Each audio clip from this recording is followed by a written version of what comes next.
ಅಮರ್ಕುಲ್ ಮಸಾಲಾ ರುಚಿ ಮತ್ತು ಸ್ವಾದಿಷ್ಟದ ಪ್ರೀತಿಯ ಸಂಗಮ. ಬಿಸಿ ನಾಗೇಶ್ ಭೇಟಿಯಾದ ಬಿಜೆಪಿ ಅತೃಪ್ತರ ಟೀಮ್. ಯತ್ನಾಳ್ ಜಾರಕಿಹೊಳಿ ಟೀಮ್ ಪ್ರತ್ಯೇಕ ಸಭೆ. ವಕ್ಫ್ ವಿರುದ್ಧ ರಾಜ್ಯದಾದ್ಯಂತ ಬೀದಿಗಿಳಿದ ಬಿಜೆಪಿ. ಈ ಸುದ್ದಿಗಳನ್ನು ನೋಡೋಣ. ಬಣ ಬಡಿದಾಟ ನ್ಯೂಸ್ ಟಾಪ್ 9ನಲ್ಲಿ. ನಮ್ಮ ಭೂಮಿ ನಮ್ಮ ಹಕ್ಕು. ಇದು ಬಿಜೆಪಿ ರಾಜ್ಯ ಸರ್ಕಾರದ ವಿರುದ್ಧ ಹೆಣೆದಿರುವ ಹೊಸ ಬಲ. ವಕ್ಫ್ ನೋಟಿಸ್ ವಿಚಾರವನ್ನೇ ರಾಜಕೀಯ ದಾಳ ಮಾಡಿಕೊಂಡಿರುವ ಬಿಜೆಪಿ ಉಗ್ರ ಹೋರಾಟವನ್ನ ಆರಂಭಿಸಿದೆ. ವಿಜಯೇಂದ್ರ ರಚಿಸಿರುವ 3 ತಂಡಗಳು ಭಾರಿ ಪ್ರತಿಭಟನೆ ನಡೆಸಿದ್ವು. ಆರ್ ಅಶೋಕ್, ವಿಜಯೇಂದ್ರ ಹಾಗೂ ಛಲವಾದಿ ನಾರಾಯಣಸ್ವಾಮಿ ನೇತೃತ್ವದಲ್ಲಿ ಪ್ರತಿಭಟನೆ ನಡೆಸಲಾಯಿತು.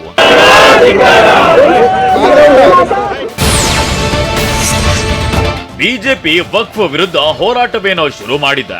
ಆದ್ರೆ ಪ್ರತ್ಯೇಕ ಅಭಿಯಾನಕ್ಕೆ ಕರೆ ಕೊಟ್ಟ ಯತ್ನಾಳ್ ಬಣ ಮಾತ್ರ ಈ ಹೋರಾಟಕ್ಕೆ ಹೋಗ್ತಿಲ್ಲ. ಇದು ಬಿಜೆಪಿಯಲ್ಲಿನ ಒಳಬೇಗುದಿ ಮತ್ತಷ್ಟು ಹೆಚ್ಚಾಗುವಂತೆ ಮಾಡಿದೆ. ನಿನ್ನೆ ತುಮಕೂರು ಜಿಲ್ಲೆಯ ತಿಪಟೂರಿನಲ್ಲಿರುವ ಮಾಜಿ ಸಚಿವ ಬಿಸಿ ನಾಗೇಶ್ ನಿವಾಸಕ್ಕೆ ಯತ್ನಾಳ್ ಬಣದ ಬಿಜೆಪಿ ನಾಯಕರು ಭೇಟಿ ನೀಡಿದ್ರು. ಶಾಸಕರಾದ ಬಸನಗೌಡ ಪಾಟೀಲ್ ಯತ್ನಾಳ್, ರಮೇಶ್ ಜಾರಕಿಹೊಳಿ, ಮಾಜಿ ಶಾಸಕರಾದ ಕುಮಾರ್ ಬಂಗಾರಪ್ಪ, ಅರವಿಂದ್ ಲಿಂಬಾವಳಿ, ಮಾಜಿ ಸಂಸದ ಪ್ರತಾಪ್ ಸಿಂಹ ಭೇಟಿ ನೀಡಿದ್ರು. ಇದು ಮತ್ತಷ್ಟು ಕುತೂಹಲ ಮೂಡಿಸಿದೆ.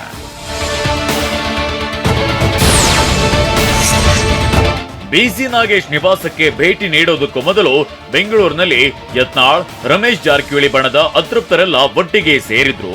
ಕುಮಾರ್ ಬಂಗಾರಪ್ಪ ನಿವಾಸದಲ್ಲಿ ಅರವಿಂದ್ ಲಿಂಬಾವಳಿ, ರಮೇಶ್ ಜಾರಕಿಹೊಳಿ ಹಾಗೂ ಪ್ರತಾಪ್ ಸಿಂಹ ಸೇರಿದಂತೆ ಹಲವರು 20 ನಿಮಿಷಗಳ ಕಾಲ ಪ್ರತ್ಯೇಕ ಮಾತುಕತೆ ನಡೆಸಿದ್ರು. ಬಿಜೆಪಿಯಲ್ಲಿ ಬಣ ಬಡಿದಾಟ ತೀವ್ರಗೊಳ್ಳುತ್ತಿದೆ. ಈ ಮಧ್ಯೆ ಯತ್ನಾಳ್ ಪದೇ ಪದೇ ಬಿಜೆಪಿ ರಾಜ್ಯಾಧ್ಯಕ್ಷ ವಿಜಯೇಂದ್ರ ವಿರುದ್ಧ ಹರಿಹಾಯುತ್ತಿದ್ದಾರೆ. ಈ ಮಧ್ಯೆ ಯತ್ನಾಳ್ ಬೇಕಾದ್ರೆ ಕ್ರೆಡಿಟ್ ತೆಗೆದುಕೊಳ್ಳಲಿ ಅಂತ ವಿಜಯೇಂದ್ರ ನಾಜುಕಾಗಿಯೇ ತಿವಿದಿದ್ದಾರೆ. ಯತ್ನಾಳಾರೋ ಕ್ರೆಡಿಟ್ ತಗೊಳ್ಕೊಳ್ಳಿ, ಯಾರೋ ಕ್ರೆಡಿಟ್ ತೆಗೆದುಕೊಳ್ಳಿ, ಅದ್ರ ಬಗ್ಗೆ ನಂದೇನು ಪ್ರಶ್ನೆ ಇಲ್ಲ. ಯಾರೋ ಒಬ್ರಿಬ್ರಿಲ್ಲ ಅಂತೇಳಿ ಸಂಘಟಿತ ಇಲ್ಲ ಅಂತ ಯಾಕೆ ಅನ್ಕೊಂತೀರಿ? ಇವತ್ತು ಆರ್ ಅಶೋಕ್ ನೇತೃತ್ವದಲ್ಲಿ ಒಂದು ತಂಡ ಮಾಡಿದ್ದೇವೆ, ನನ್ನ ನೇತೃತ್ವದಲ್ಲಿ ಒಂದು ತಂಡ ಇದೆ, ಛಲವಾದಿ ನಾರಾಯಣಸ್ವಾಮಿ ಅವರ ನೇತೃತ್ವದಲ್ಲಿ ತಂಡ ಇದೆ. ಬಿಜೆಪಿ ರಾಜ್ಯಾಧ್ಯಕ್ಷ ವಿಜಯೇಂದ್ರ ವಕ್ಫ್ ವಿರುದ್ಧದ ಹೋರಾಟಕ್ಕೆ ಪಕ್ಷದಿಂದ ಅಧಿಕೃತವಾಗಿ 3 ತಂಡಗಳನ್ನ ರಚಿಸಿದ್ದಾರೆ.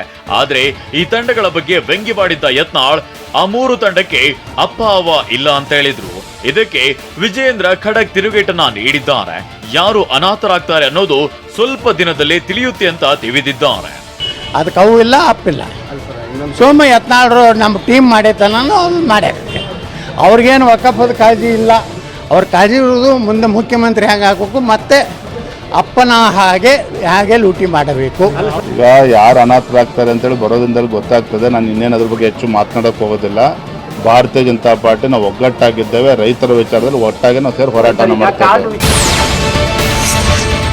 ಬಿಜೆಪಿ ನಾಯಕರು ರಾಜ್ಯದ ಹಲವೆಡೆ ನಿನ್ನೆ ವಕ್ಫ್ ವಿರುದ್ಧ ಭಾರಿ ಪ್ರತಿಭಟನೆ ನಡೆಸಿದ್ರು.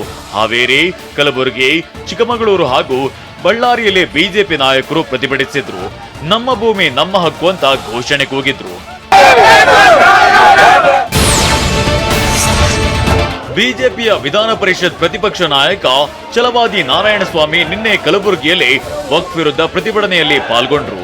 ಈ ವೇಳೆ ಮಾತನಾಡಿದ ಅವರು ರಾಜ್ಯ ಸರ್ಕಾರ ಗೆಜೆಟ್ ರದ್ದು ಮಾಡಬೇಕು ಅಂತ ಆಗ್ರಹಿಸಿದ್ರು. ಸದ್ಯಕ್ಕೆ ಕಾರ್ಯಾಚರಣೆ ಮಾಡಬೇಡಿ ಅಷ್ಟೇ. ಆದ್ರೆ ಗೆಜೆಟ್ ಅಲ್ಲಿ ಇದೆಯಲ್ಲ, ಗೆಜೆಟ್ ಅನ್ನ ಹಿಂತೆಗೆದುಕೊಳ್ಳದೆ ಇದ್ರೆ ಇವತ್ತಲ್ಲ ಮುಂದಿನ ವರ್ಷ ಮಾಡಬಹುದು. ವಕ್ಫ್ ವಿಚಾರದಲ್ಲಿ ಕಾಂಗ್ರೆಸ್ ಪಕ್ಷದವರ ಬಾಯಿ ಬಿದ್ದೋಗಿದೆ ಅಂತ ವಿಧಾನ ಪರಿಷತ್ ಸದಸ್ಯ ಸಿಟಿ ರವಿ ವಾಗ್ದಾಳಿ ನಡೆಸಿದ್ದಾರೆ. ಚಿಕ್ಕಮಗಳೂರಿನಲ್ಲಿ ಮಾತನಾಡಿದ ಅವರು ಕಾಂಗ್ರೆಸ್ನವರು ನಿಜವಾಗಿ ಸಂವಿಧಾನ ಓದಿಕೊಂಡಿದ್ರೆ ವಕ್ಫ್ ಕಾಯ್ದೆ ರದ್ದು ಮಾಡಿ ಅಂತ ಅವರೇ ಧ್ವನಿ ಎತ್ತಬೇಕಿತ್ತು. ಅನ್ಯಾಯ ಮಾಡಿರೋದ್ರಿಂದ ಕಾಂಗ್ರೆಸ್ನವರ ಬಾಯಿ ಸತ್ತೋಗಿದೆ. ನಿಮ್ಮ ಅನ್ಯಾಯದ ವಿರುದ್ಧ ಜನಾಂದೋಲನ ರೂಪಿಸಬೇಕಾಗಿದೆ ಅಂತ ಕಿಡಿಕಾರಿದ್ದಾರೆ. ಯಾರ್ಯಾರು ವಿರೋಧ ಮಾಡ್ತಾರೆ ಅವ್ರನ್ನ ಕೆಳದಲ್ಲಿ ಹೊಡೆಯಬೇಕು. ಯಾರು ವಕ್ಫ್ ಕಾಯ್ದೆ ಪರವಾಗಿ ನಿಂತ್ಕೊಳ್ತಾರೆ, ಯಾರು ನಮ್ಮ ಹೋರಾಟವನ್ನು ವಿರೋಧ ಮಾಡ್ತಾರೆ ಅವ್ರನ್ನ ಕೆರದಲ್ಲಿ ಹಿಡ್ಕೊಂಡು ಬಡಿಯುವಂತ ದಿನ ಬರುತ್ತೆ.